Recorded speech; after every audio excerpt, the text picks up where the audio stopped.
ইসলামী আন্দোলন বাংলাদেশের সম্মানিত সভাপতি ফারুক শাহ, ইসলামী আন্দোলনের সম্মানিত সভাপতি ফারুক শাহ। আসসালামু আলাইকুম ওয়া রাহমাতুল্লাহি ওয়া বারাকাতুহু। নাহমাদুহু ওয়া নুসাল্লি আলা রাসূলিহিল কারীম। আম্মা বাদ। আলহামদুলিল্লাহ, আল্লাহ পাকের কাছে লাখো কোটি শুকরিয়া। আল্লাহ তাআলা আমাদেরকে ফিলিস্তিনের পক্ষে ইসরায়েলের বিরুদ্ধে একত্র হওয়ার তৌফিক দান করেছেন, এই জন্য সবাই শুকরিয়া আদায় করি, বলি আলহামদুলিল্লাহ। দরুদ ও তসলিম বর্ষিত হোক মানবতার মুক্তির দূত, মানবতার মহান শিক্ষক, নবিকুলের শিরোমণি আগে নামদার সাইয়্যিদুল মুরসালিন শাফিউল মুযনিবিন রাহমাতুল লিল আলামিন আমাদের প্রিয় নবী হযরত মুহাম্মদ সাল্লাল্লাহু আলাইহি সাল্লামের উপর।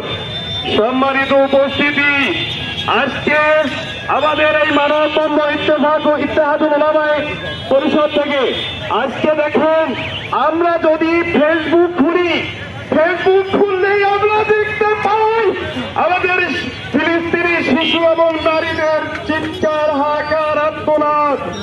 আজকের এই সমাবেশ থেকে আমরা তার তীব্র নিন্দা জানাই এবং নেতানিয়াহুকে মানবাধিকার আইন লঙ্ঘন করার জন্য তাকে আন্তর্জাতিক আদালতে এনে শাস্তির ব্যবস্থা করা হোক।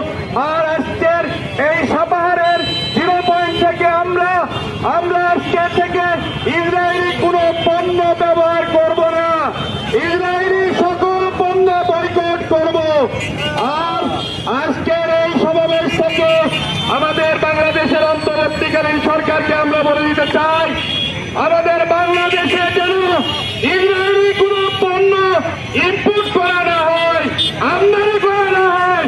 যদি বাংলাদেশের অন্তর্বর্তীকালীন সরকার ইসরায়েলি পণ্য আমদানি বন্ধ করে দেয়, তাহলে আমরা আমাদের এই ইসরায়েলি পণ্য আমরা বয়কট করতে পারবো।